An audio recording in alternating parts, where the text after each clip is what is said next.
Hi, everyone. There's a tradition in many Jewish communities to read some or all of Shir HaShirim, the Song of Songs, as part of entering into Kabbalat Shabbat.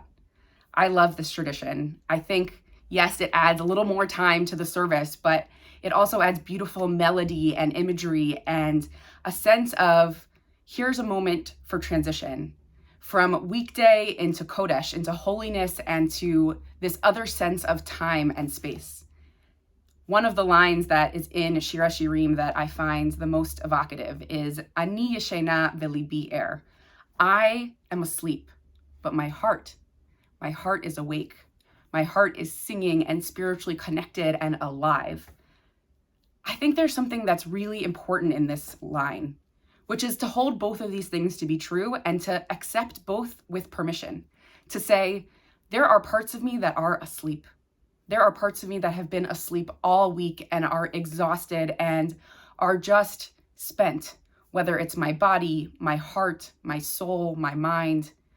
There are parts of me that are just trying to make it through the day and can't be worried about spiritual connectedness or meaning beyond accomplishing the tasks. And somehow, still inside of me, there's a piece that's awake. There's a piece that is still yearning and searching and hoping for that spark of connection and holiness. In particular, I think thinking about this as part of our Kabbalat Shabbat practice or part of our entry into Shabbat is to say, we can't actually be spiritually awake all the time. We can't have Shabbat or Chagim. We can't have moments of separated holiness all the time. Sometimes our bodies have to sleep. Sometimes our hearts have to sleep.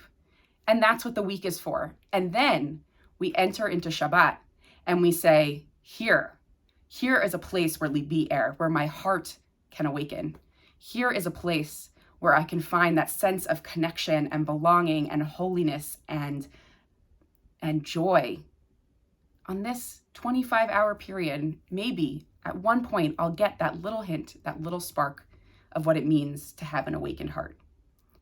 I hope for all of us that as we enter this Shabbat, or maybe even next week, or if it's not doable next week, then at some point over the course of this year, we'll each have opportunities to grant ourselves the permission to say sometimes I am asleep and that is a natural state of being, but sometimes I can glimpse what it's like to be spiritually awake.